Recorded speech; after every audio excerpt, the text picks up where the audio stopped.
Hello, my name is Larry Tatum. In this particular tape, we're going to study punching and how it's used in Kenpo. Now, first off, we're going to use it from a horse stance. We're going to develop our punching from a horse position. To assume the horse stance, cock your hands to your hip, as we've done in the previous tapes. And the first punch that I want to work is called a front thrust punch. Now, the front thrust punch involves a lot of principles in there.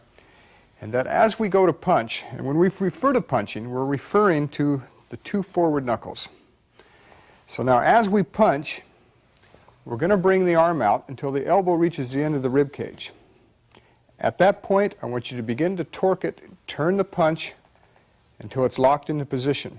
I want you to keep your shoulders square, particularly in the early stages of your training. That doesn't mean that we won't use this later on, we will. But at this point now, as you begin to punch, keep your shoulders square and torque it into position. Now, from a side view, as you execute the punch, make sure that your wrist remains flat on top.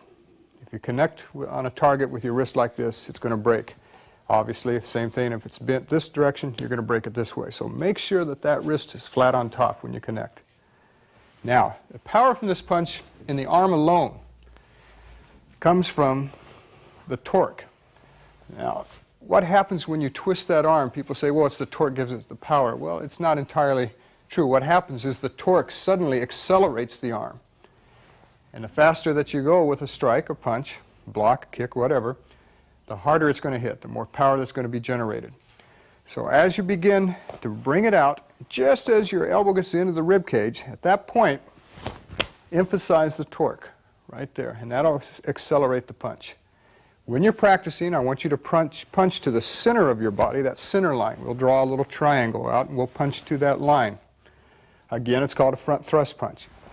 When you get comfortable with one arm, and you can return it back on the same level, keep your fists tightly closed, then I want you to alternate, and as one goes out, the other one comes back simultaneously, so that they lock into place at the same time. One locks here and the other one locks forward.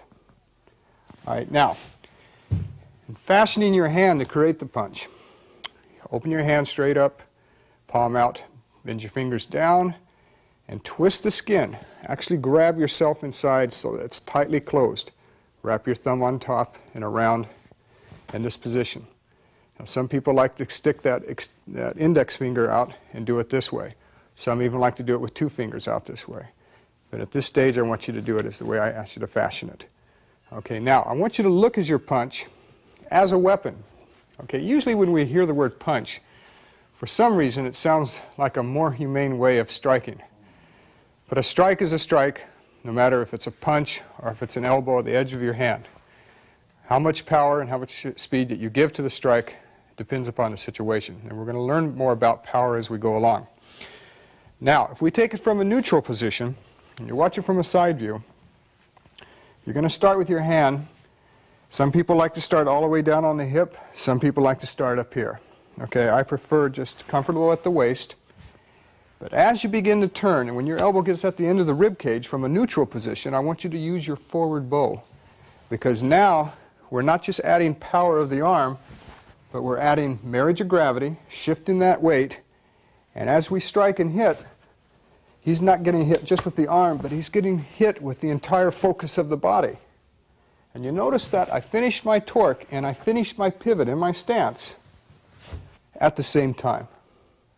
All right, now this is important. Now, there's an analogy drawn from here. That if a truck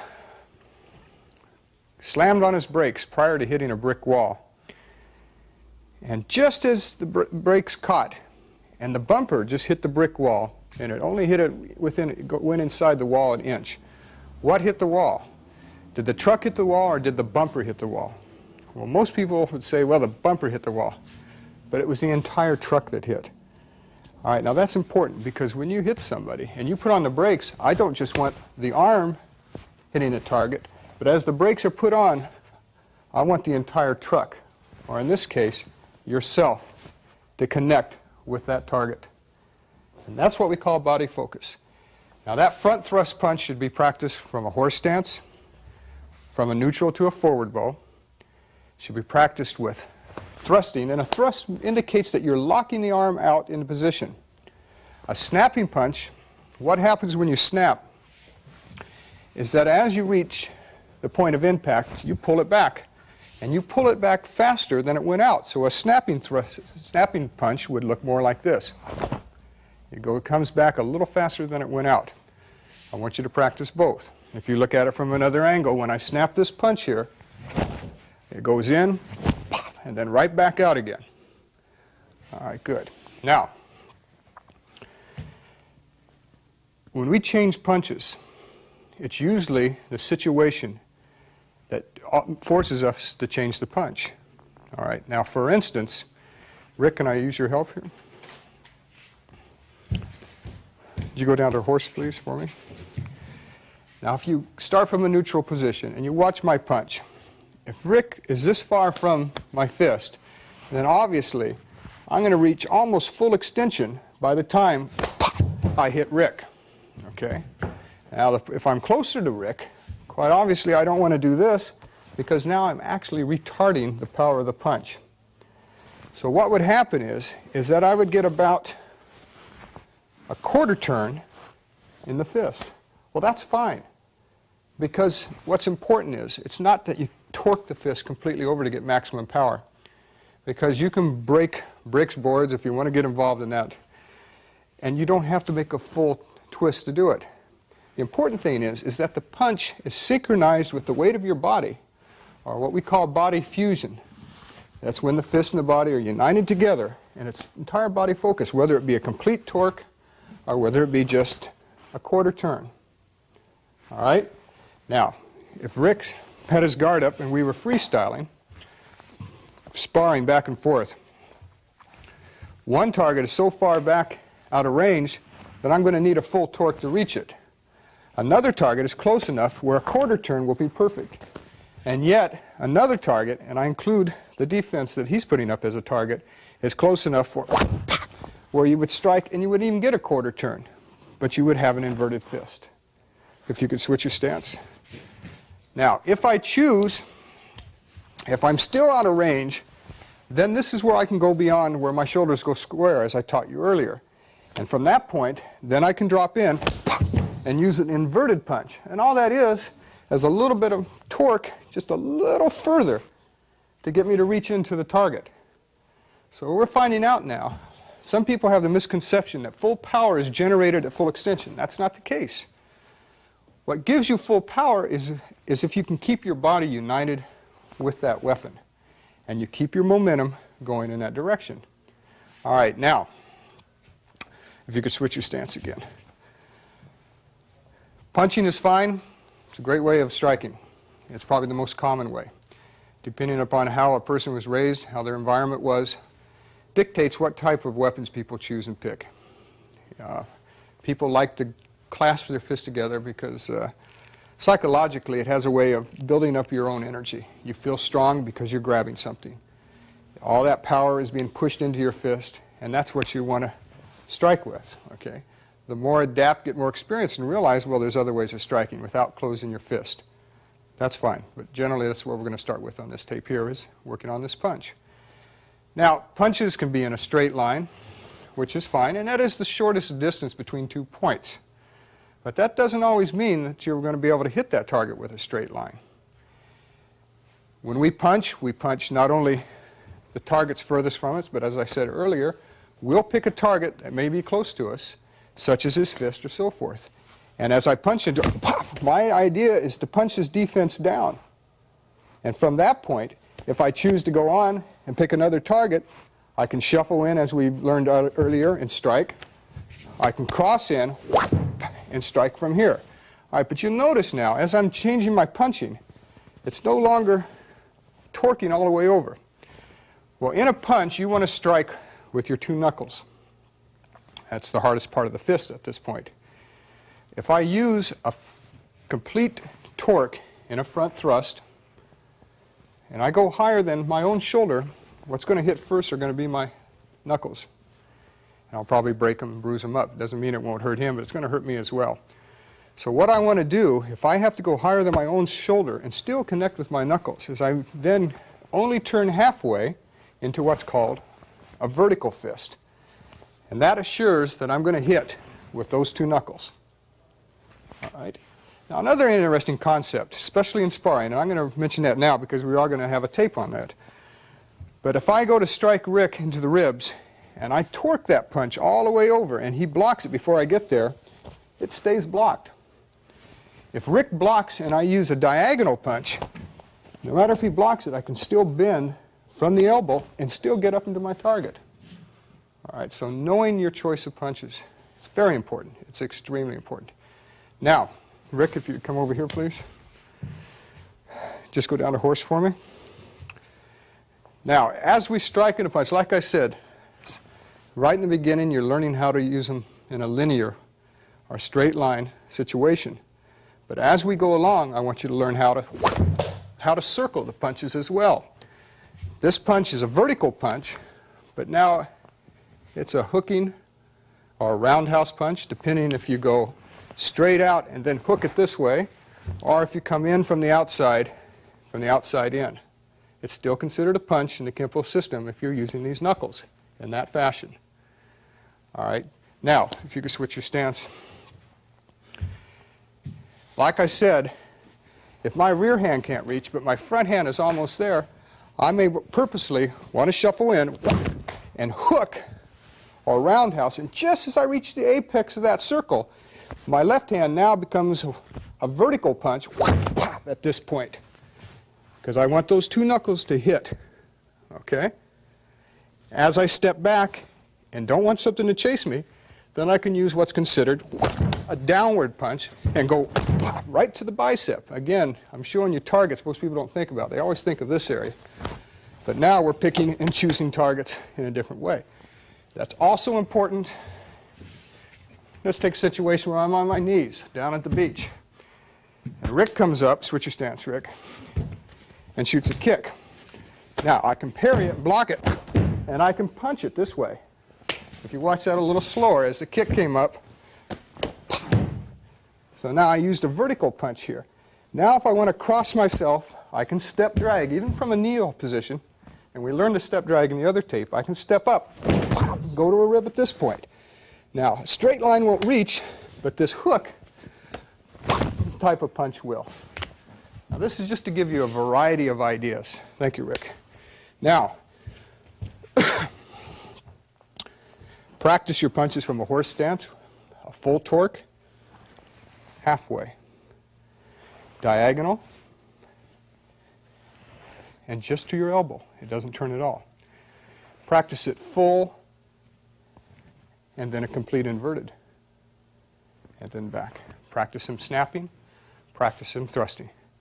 This will give you an idea of how punching works in Kenpo. Now we finished the punches, let's go right into strikes. And I'm going to stay with hand strikes. In other words, when I say hands, refers to from here all the way up to the shoulders. So any part of my arm, all the way down to the last fingertip, could be considered a strike. All right, now I'm going to start with what's called a hand sword, and it's commonly known as a chop. But a hand sword is very common in the art, and it's considered a very lethal way of striking. But like I said, even punching is lethal. It doesn't matter. It's how you use the strike itself. Now a hand sword is no more than taking your hand, holding the fingers straight up, put them together, and bend them back just a little bit. And what this does is it puts tension on the palm of your hand. It makes the hand strong. Take your thumb, pull it into the side, and that's one method. That's the most common method of doing a hand sword. In Kenpo, we go a little step further. We take these two fingers and we bend them down, because now that flexes this part of the hand.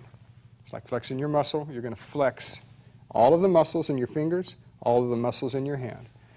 We call this the Kenpo hand. Okay, it's usually synonymous for most Chinese styles of fighting.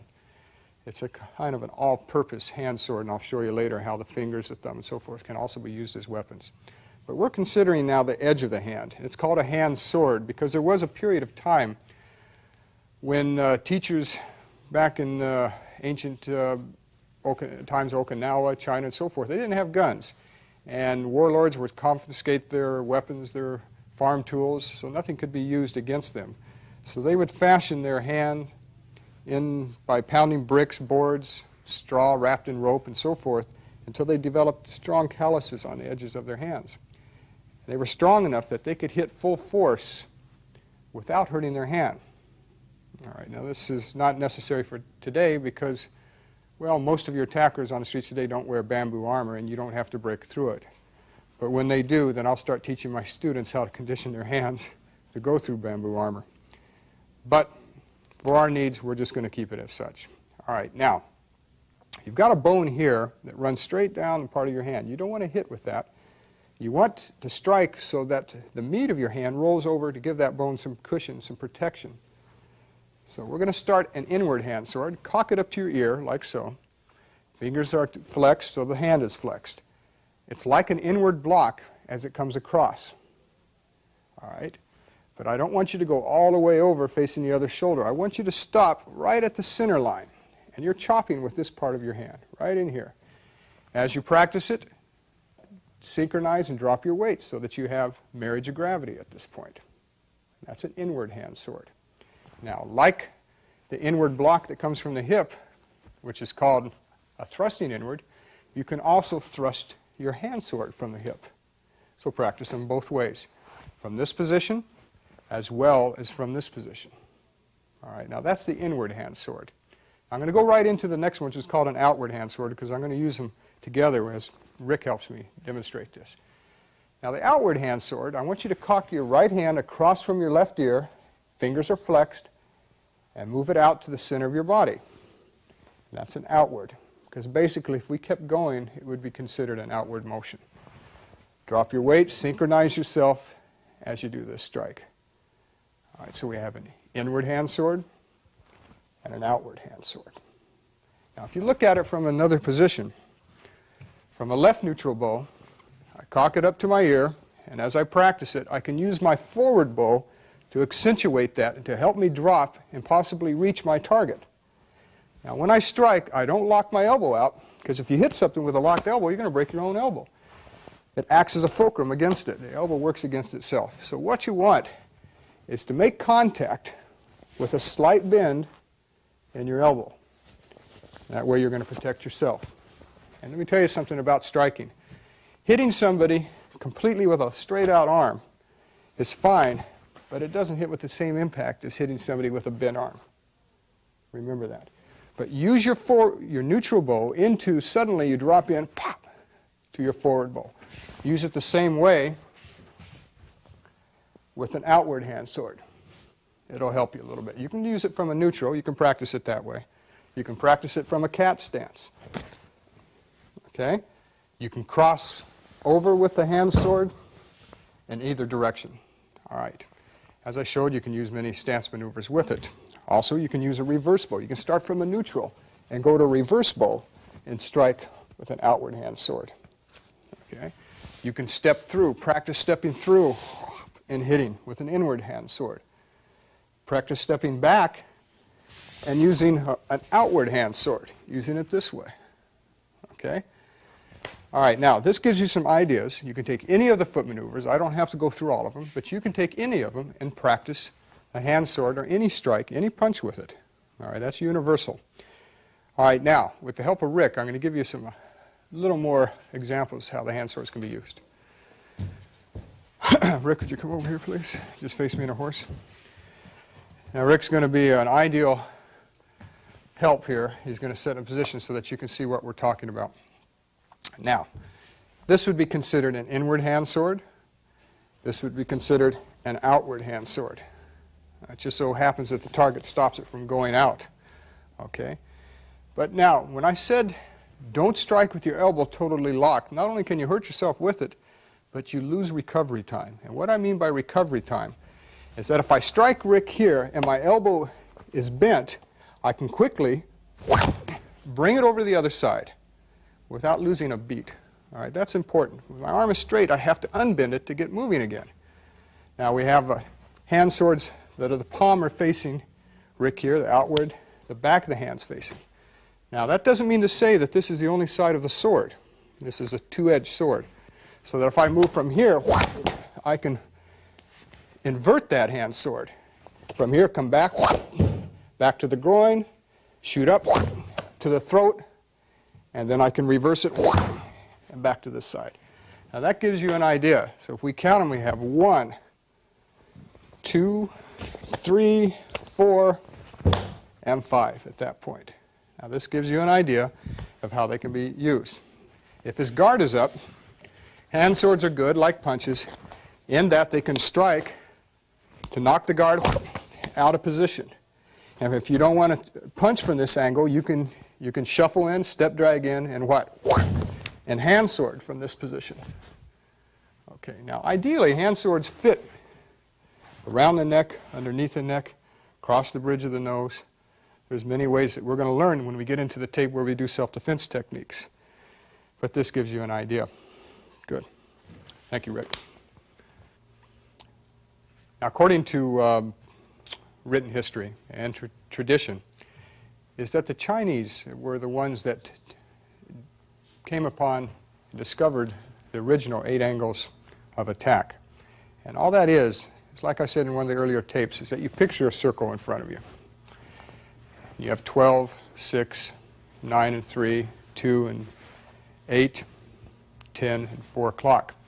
Now those are the angles that you strike on. You can come up vertically, you can come across horizontally, you can come down diagonally, you can go up diagonally, you can come down to this diagonal and up this diagonal. Then you can go straight in.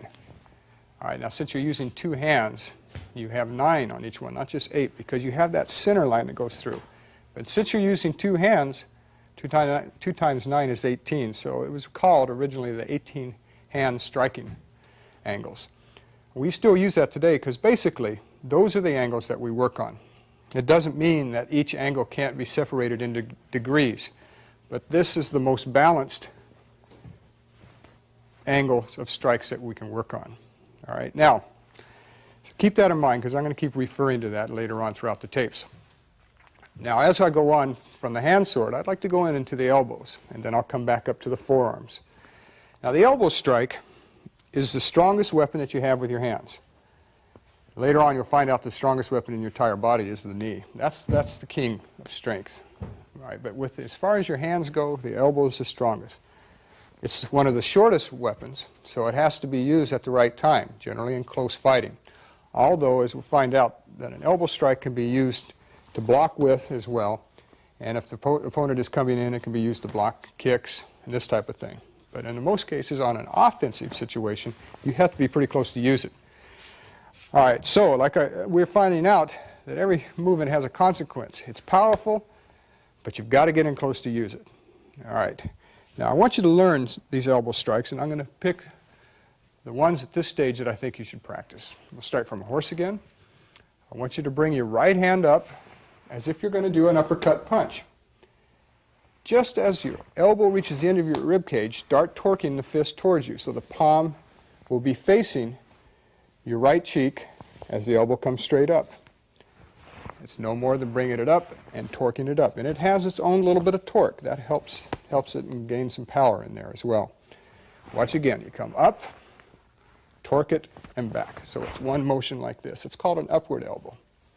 All right, now, a downward elbow would be what?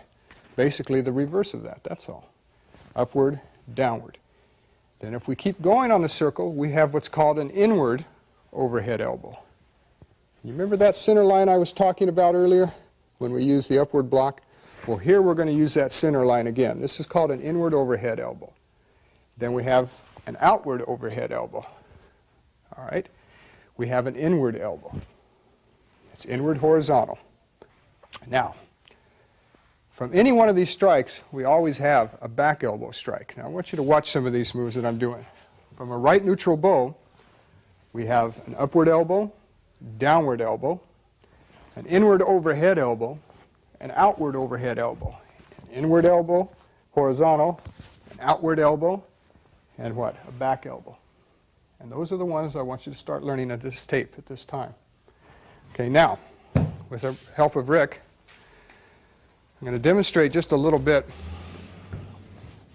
how the elbows, if you go down to a horse, Rick, so they can see, can be used in a circular motion as well as a linear motion.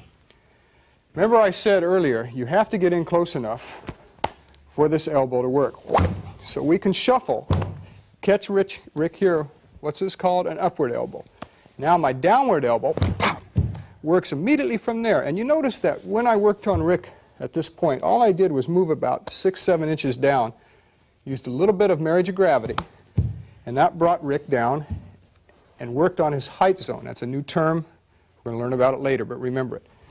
As I worked on his height zone, it allowed me to come down and come over to this side. So we had upward, downward, inward, outward, and so forth. All right? Now look at it from a different angle. Or let's look at it from a fighting position. If I managed to get in close enough with Rick, if I shuffled in and punched, and he came in with the other arm, the elbow can come up and not only strike Rick, but can act as a block for that arm. So as that hits there, it can come across and connect. Now you'll watch my hand as I'm moving with an elbow strike. If I hit here, now watch my left hand. As that right punch comes up, what's this hand doing? But this is actually bracing or becoming the cutting board for the elbow up here. Now it's one thing hitting somebody with an elbow strike and letting him ride. It's strong itself.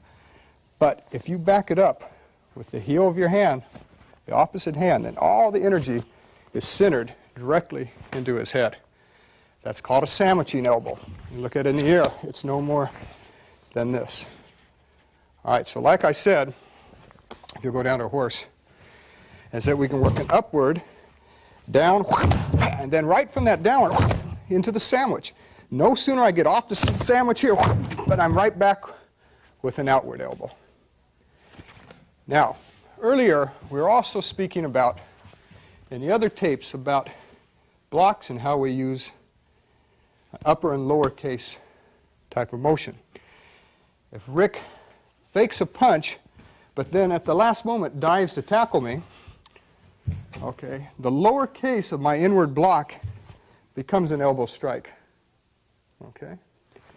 Now, if I also take, switch your stance please. If he does an overhead strike, and I do, what's this called? An upward block, and it lets it slip down. Okay? Go ahead, if we do this and let it slip, then we have a downward elbow from this point. Make sure you keep your bottom hand checking the groin area in case something comes up. And basically, that elbow was the reverse motion of what? Of an upward block. All right? So a lot of the moves are disguised within another basic. And this is how I want you to start looking at Kenpo. All right, now let's take a different situation. Again, we're back down on the ground. And to show you that as things get in close, if Rick shoots a kick, I can parry and strike with an upward elbow from that point. Now, if he shoots a kick in, go ahead, do it again, a little deeper, I can step up and catch the groin in that position. All right, now, later on, you'll find out if Rick shoots a roundhouse kick with his right leg, and I make a block, come on back, not only can I block it, but I can strike it. What kind of elbow is that? But that's an inward diagonal elbow, because it's going up at an angle to meet the knee. If we take it a step further, I can come up, right, and come down with a downward elbow on the outside of the knee or into the thigh, depending on what I need. And from that point there, you guessed it, right into the kidneys, wherever we want to add it. Thank you, Rick. Good. What I'd like you to do now is take those elbow strikes and put them with your foot maneuvers. Practice them from a neutral bow. Practice them with a shuffle. Okay, another shuffle. Bam. All right. Step through. Practice them this way. Practice them with a shuffle into a wide kneel and drop, what's this called? But an inward overhead elbow. Practice it that way. Practice it coming into a cat stance. What is this, an inward overhead elbow as we go to the cat stance? Practice the elbow. You'll find that I have, and many other Kenpo martial artists, that's a very versatile weapon. Very powerful, very fast. But remember, you've got to get in close to use it. The next strike I want to work on is called a heel palm or a palm heel. Now, it's a tremendous weapon, and one of the reasons I like it is that there's really no wrist involved and when I say involved in the strike, is that we're using the heel of the hand to strike with, or even the center of the palm. But the point of it is, when you use a punch, and if you have a small wrist, and some people do, you have a tendency of that wrist is going to buckle under its own pressure. All right, the pressure of the punch.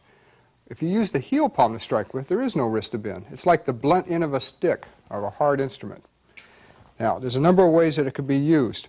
I want to first start out with thrusting the heel palm strike, and it looks like a punch in delivery, but we're using the heel of the hand to hit with. Now, the important thing to do is, just like you learned on the hand sword, is to pull your fingers back so that you flex the entire hand, the fingers, the palm of the hand, and all the way down your wrist. You'll feel this down into your forearm. But when you flex it, then you execute it just like you would a punch. When the elbow comes into the rib cage, you torque it over and strike with the heel of the hand. It's as simple as that. It's just like taking a stick and twisting it into your opponent. Now, practice it like you would a punch. As one comes back, the other one comes out. And it's nice with this particular technique that you do a little bit of fighting pressure, tensing up, tensing up. This helps strengthen the muscles, which in turn give you more speed. All right, this is a nice exercise, nice way to practice it, and so forth. Now, they can be delivered thrusting straight out. They can be delivered in a reining position, or arcing down on your opponent, such as the bridge of the nose, which I'm going to show you in a few moments. They can be delivered horizontally. They can be delivered diagonally. Remember those angles that we've talked about before. They can go on any of those angles. They can be delivered behind you at this angle. They can be delivered out to the sides with both hands, shoving people away or striking them. But that's an idea, gives you an idea of how to use this strike. And I've done seminars and demonstrations where I've done nothing but heel palm strikes throughout the whole thing. It's a comfortable way for hitting. It's one of my favorite ways. Now, if Rick would come up and help me a little bit, I'll give you an idea of how they can be used. Now, for instance, if Rick rushed up to grab me around the waist, this would be considered a bear hug grab. All right? Now, as he stepped in, rather than try and punch, I can step. Come on in. And as I step, I can at this point now hit with the heel of the hand. Now, if you notice, now I'm going to turn his back towards you. As he gets hit with this hand, it only sets up the other heel palm from this angle as well. And what I'm doing is, just as the attempt is made, I'm off-stepping Rick, and I'm moving up diagonally, and it was as if my whole arm was no more than a stick I'd picked up and decided to hit with it. Okay, now, another way of using it, if Rick is upright, if you bring him up with the bottom of this hand, which can come up diagonally and strike, and you can't see it quite at this angle, but you'll see as he comes up. As he comes up and lifts his head up, I'm back into a cat stance. Now, if I want to use an overhead strike this way, I can break right across the collarbone and break it this way. I can reverse the heel palm, catch it down in the groin. What stance am I in? We've learned this before, but a reverse bow. That gives you an idea of how it can work. If somebody's behind you and you decide to use the heel palm strike this way, it works well because it fits the target. I can buckle, and we've learned this before, but I can use it as such. I can use it underneath by keeping it fixed in position, and again, your imagination can run away with you as you use it and so forth. It can be used in a freestyling situation. Come on over here, put your guard up. We've knocked punches down with the fist. We've knocked punches down with the edge of the hand. We can also use it to knock down with the heel palm, and as I reach that point, I can push, shove, whatever I want to do with it. Thank you, Rick. All right, now, so we're going to have to learn not only how to thrust it, but to use it in an overhead fashion as well. Like I said, horizontally. Turn it over, bring it across to your other shoulder, and do an outward horizontal heel palm. Do an inward horizontal heel palm, and make sure that you don't do it dry. Now, what I mean by dry is this. There's nothing in that. But as I move, I center myself, I put a little tension in the arm, not too much, because I don't want to be what we call constipated in motion, but enough tension to get some energy going in it. We're going to use it underneath, striking if we're going to hit somebody in the groin area, in front of us, behind us, the same way. Practice it, one going overhead into a forward bow, and then one going back to strike somebody in the groin. This hits another person where? Possibly in the bridge of the nose. Learn to reverse it. Remember how we covered? We can cover and reverse it. On this guy, hit him in the top, and the other guy down in the groin area, and so forth. Practice shuffling with them. As you shuffle, strike with it as if you would a punch. Practice crossing behind and hitting the person behind you. And this stance is no more than a twist stance. And if I unwind, I can catch somebody over on this side. Now we're getting pretty involved because we've got a guy at 12, another guy at 6. We're unwinding with a guy at what? 9. And as he gets hit, the guy at 3 o'clock gets hit. All right, now if I go into a twist stance, the guy at this angle, which is what? 2, this is 4. Then I can step out, catch the guy over here at 10 and this guy at 4 o'clock. All right, now, well, you say, well, you're fighting more than one person. Exactly. But we do have a tape coming up where we are going to be working in mass attacks. And we've got to cover these angles. And I'll use this strike in these mass attacks, and you'll see where it's applied. All right, the next strike that I want to work on is called the back knuckle strike. And this is probably one of the most popular, if not the most popular strike in the Kenpo system. The back knuckle strike has, well, it's really considered a new weapon as far as martial arts go. When Kenpo first came to the United States, still most people were using punches and kicks and so forth. But a back knuckle strike is no more than a backhand with the fist closed. All right? And in the early days of tournament fighting, back knuckles weren't considered to be a legal way of gaining a point at a tournament because they didn't feel that it had the power of the punch. But as they found out, as more Kenpo practitioners came up on the scene, that was not the case at all. In fact, the back knuckle was just as powerful, if not more powerful, because of the speed that is generated by it. You've got to understand that in American boxing, they outlawed the backhand for the simple reason is that it created too much power, generated too much centrifugal force from the body, and it would literally break the jaw of their opponent, of the other boxer, or break his neck. So it's an extremely powerful weapon if you know how to use it properly. Now, I'm going to show it to you from this angle. I'm in a right neutral bow. Weight distribution is even. I want you just to drape your left hand down so it's out of the way right now. Now the right fist, the palm is down and crossed over as if you were almost going to fast draw to the left side of your body. I'm using my right arm. And as I look at my opponent, and if I was going to strike to the head, I'd first move with the elbow. And then when I ran out of elbow, I would let it launch itself and strike with the back of the 2 forward knuckles here. All right, now you can strike with the back of the hand flat. You can even arch the wrist, depending upon the situation. The important thing is, though, is that you don't launch it this way, is that you launch it first with the elbow, so that you have economy of motion. It's a new word, by the way. I keep slipping these in, but we're going to be using them throughout our films. Now, we start with the elbow, and as soon as I run out of it, whap, I let this whip out towards my opponent. And it's this whipping motion is where it gains its power. All right, now, you can practice it with both hands, meaning have the left hand come up with it so you're checked or protected. And there's that word checked again. A lot of times when I practice or I'm teaching, I'll leave that hand just dangling so that it's out of our way. But now I want you to practice it both ways. This is a check, and here's your back knuckle strike. Now, with the help of Rick, I'll give you some examples. Rick, would you come over here, please? Right neutral bow. Now, the reason I told you to put this check in, because we're going to use it now. We're going to start using this check. So when I teach weapons, strikes, kicks, whatever, I'm going to also start including the opposite hand or leg in a checking position. That's not real important right now, but be aware of it. Now, with his arms down, if you take a look at it, if I put a step drag, he's a little bit out of reach, so I'm going to use a step drag to reach Rick. I'll do it slow. I'm going to move up, and as I begin to step, you already see my elbow going. And just as I get there, bam, that's where I'm going to let this thing whip, and that's where it creates its power.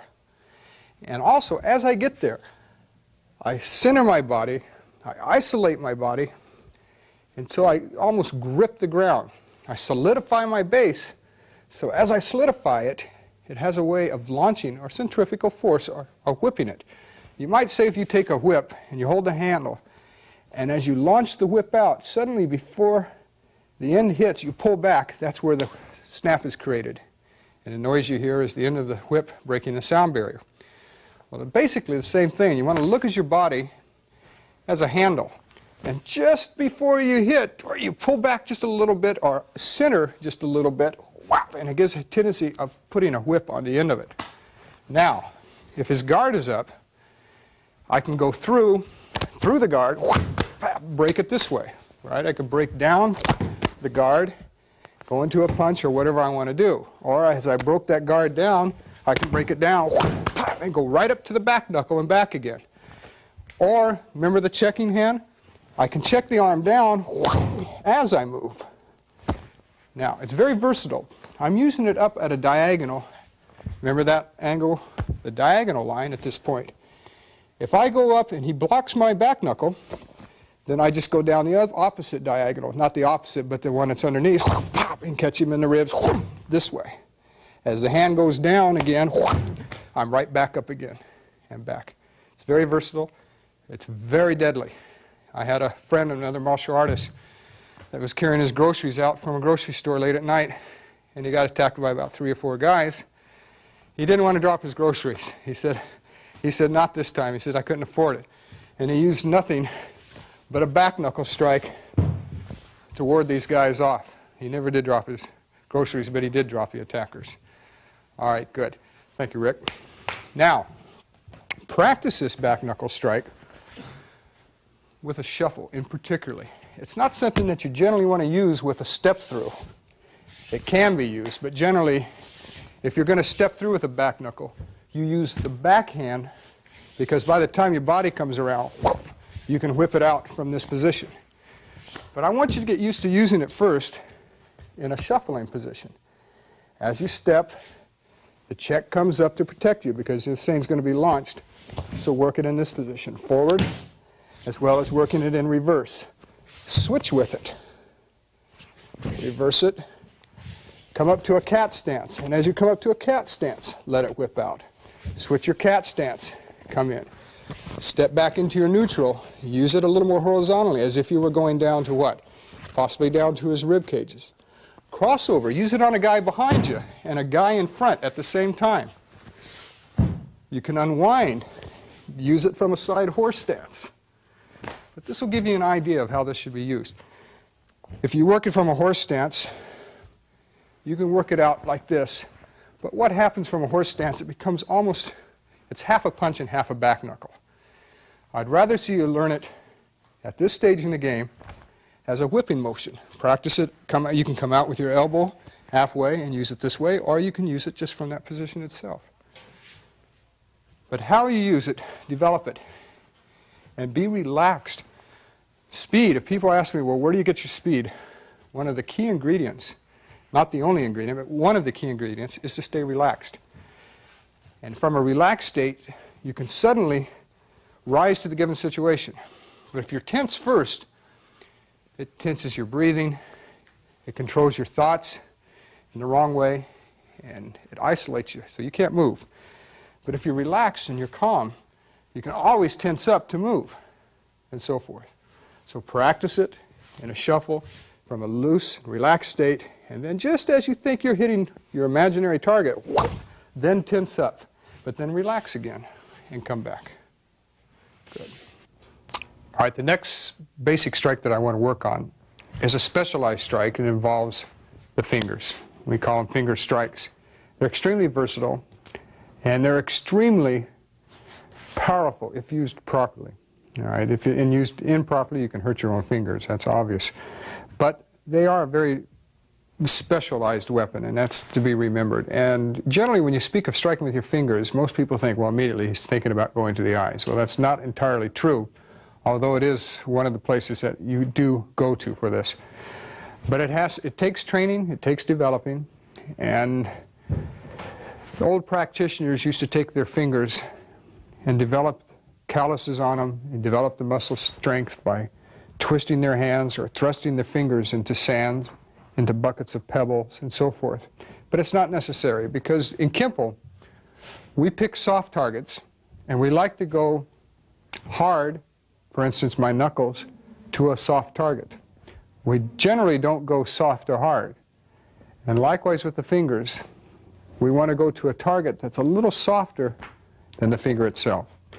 I'm going to give you examples of finger striking, and we're going to start from a horse stance. Number one, like a punch, we're going to do a straight finger thrust. Now, there's a number of ways of thrusting your finger straight out at your opponent, and one of which I want you to begin to learn is to take your hand, hold it up straight, take your middle finger and bend it so it's flush or in line with the other fingers. Keep the hand straight. You don't want it bent like this, but you want the hand flat on the bottom, flat up here on the wrist, and that's going to be your striking surface. Now, oddly enough, these three fingers in a line happen to be the width of the average human eye. And you'll find that many parts of your body are lined up this way. And you cock it from the hip. You're going to bring it out just like you would a punch. You're going to torque it. When that elbow reaches the end of the rib cage, you're going to torque it out. So you strike with those fingers. Now, if you're going to strike with this type of finger configuration, this middle finger acts as a little shock absorber. It also makes it so that if you hit something harder than a soft target, you're not going to break your fingers. All right? Now, if you look at it from an angle, you come out from your hip, begin to torque. You can use a forward bow to accentuate that strike, and that's how it should be applied. You can thrust it, pop, or you can what? Pop, snap it into position. Now, that's a straight finger thrust. Keeping this configuration, you can go to a vertical just like you would a vertical punch. You can go to not even a turn as you would on this punch, and have the palm facing up. You can turn past the point and go all the way inverted, not all the way inverted, but partially inverted as well. It's a very powerful, strong finger technique. Now, besides the finger thrust, I want you to practice and learn how to use what we call the spear hand. Okay, that's a common name for it. And a knife hand, you could call it that. Basically, it's considered a spear hand. A spear hand can be used this way. It can be used this way. We're going to practice this one. And all you do is you take the little finger, next finger, the middle finger here, bend them back so that the hand is flexed, and you're poking strictly with the index finger. All right? This can be practiced just like the straight finger thrust as well. Now, that involves poking or thrusting or spear-like motion, but your fingertips are more versatile than that. You can take the fingers themselves, and like the end of a whip, they're like a tassel. And from that position, you can throw your fingers out at your opponent, and it looks harmless until you actually hit something, because these are going to travel so fast, as I'll show you when I have Rick come up here and demonstrate. So they can act as a whipping motion in front of you. They can act as a whipping motion behind you. All right. They can act like a back knuckle. Remember the back knuckle strike? Well, instead of using the back of the knuckles, now we're going to use the finger whips from this position. But it's a loose, relaxed hand as it's doing. They can be used in a clawing, like the heel palm strike. You can start from a left neutral bow, pivot to a forward bow, and as the heel palm hits, the fingers can go on and rake. From that point, they can twist, they can gouge, fingers can hook, thumbs can gouge. That gives you an idea of how this can be used. If Rick would come up, he'll help me and I'll show you, give you a little better idea what we're talking about. If you come over here, just go down to horse. Now, if you go to a right neutral bow and put your guard up, because the fingers and the hand is not clenched close, the strike is extremely fast, because that means that the entire arm is loosed. Now, you know that a back knuckle is fast. I showed you that. But the fastest hand strike you have are the finger strikes, especially if they're being used in a whipping motion. Now, depending upon the situation that arises, your conscience is going to dictate what you use on the street. If his fists are up And it's not a fight to the death, or at least you don't think it is. Or if it's just some drunk, you don't stick your finger in his eyes. That's my belief. What you do, that's your own, you let your own conscience be your guide on this. But I'm going to show you the extreme of it, because if there was a knife sticking in that hand, or a gun, then you're going to have to take drastic measures. And yes, you are going to have to go to the eyes, maybe to the throat, to the groin area with your fingers. But again, they're very quick. And if you look at my hand, if I check his arm down from this position, if I do a very relaxed motion, it's in and it's out before the opponent knows it. Now, look at it from this angle. As I said, if I knock this down from here, it's out and back. Now, what looked like one motion was really one whipping across that eye and the other one hooking on the way back. Okay, now, if his guard is up, if you don't want to use it as a whipping, we could come across and use it as a poke right up into it. And then you can slip the thumb and gouge if you have to, grab onto the face and twist. So now we're getting the different varieties of it. As one hand can come back up to whip, one can come down simultaneously and catch the groin. Now we can slice, and that slice went 1, 2, brought the head back again. We can come underneath the throat and back up and slice down. If we're working a technique which involves other strikes, we can come off with a, say for instance, a hand sword, go to a finger poke. Now we can use straight finger thrust, bringing forward and cross out, and as we cross out we can sweep this way and catch the eye, this time with the little fingers. Remember I told you that the hand sword is like an all-purpose weapon? Instead of catching it with the poke with these two fingers, I caught it with the little fingers at this point. If he came in with a straight left punch and I stepped off and block, I can use my block and from there slip it up to the eye poke here. I can step off from here with a heel palm, and as I heel palm hits, the fingers now can grab, okay, and be applied here, and anchoring my elbow is going to give me even more leverage. Now if I come around with a hand sword, the hand sword hits, the fingers pull, rip, and out. So you might say that they're an extension of whatever the strike is. If it's just a hammer, a hand sword, it can hit, wrap around, pull, and gouge. You can slip another one in as well. You can continue to do this. You can sweep, use your own arm as a guide, and poke to give you an idea. All right, now so far in our strikes, we've gone from the fingertips down to the elbow, but we bypassed the middle of the arm, or what you might call the forearm. We're going to use the inside of the forearm as a strike, as well as the outside of the forearm. Now, forearm striking is extremely powerful. It builds up a tremendous amount of centrifugal force. As you take, for instance, from a left neutral bow, and you solidify your base by dropping your weight, and starting to pivot from a neutral to what? To a left forward bow. It has a tendency to throw those arms out away from you. All right? Now, using an inside forearm, it can be used on a diagonal, it can be used on a horizontal, it can diagonal this way, however you want to use it. You can step back now and use it inverted. That means this is a forearm, but the palm is facing up now. So you can use it this way as well. Then we have an outward forearm. Instead of using the inside, we use the outside of the arm in this fashion. And again, it can follow any angle that you want to use it on. I'm going to show you both here with Rick. Now, okay, Rick, go to a left neutral bow. If Rick faces me in a left neutral bow and he steps through with the right punch, as he steps, I step off and I block. With what kind? But a left inward block. Now watch again. He punches, I make my block. From here, I can use a number of strikes, but in particular, I can use this forearm strike. I can shuffle, and as I make my shuffle, I can double Rick over at this point. Now, as I hit him, notice my wide kneel stance. Remember how we used that before? Well, now I'm going to come up diagonally to use my entire forearm to hit Rick. Okay, now, if you watch, we just worked finger techniques prior to the forearm, didn't we? See this hand up here? You see the face from this position. While I go to my forearm here, this hand is going to come up but that's just icing on the cake. But I want you to know it exists and it's there. If you take a situation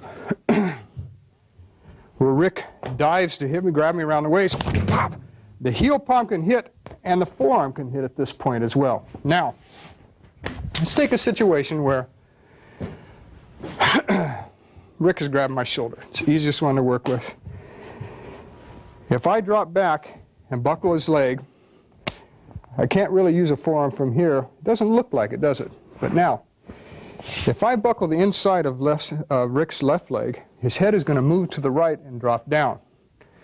Okay, so as we do that, we know that's going to happen from the buckle. See his head move over and drop? If that's the case, as he drops, we'll let it drop into what? A forearm strike. Now that was an upward forearm. Now I can use what? Pop! The back of the outside of the forearm at that position as well. If I want to use it a little differently, I can have Rick grab my wrist, take a wrist grab, and we do a number of other strikes. Now as I begin to buckle Rick, I can complement the angle of his back and use the forearm in this fashion as well. So there's a number of ways that it can be applied. Thank you, Rick. What I suggest is that you practice it, particularly with a shuffle, down to a wide kneel and or a closed kneel stance. You get used to using it.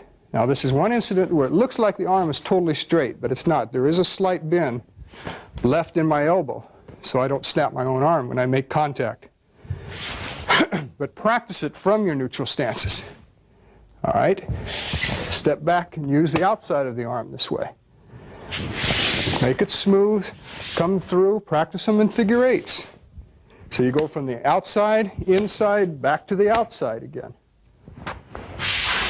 So far we've discussed hand techniques, but I want to take it just a little step further.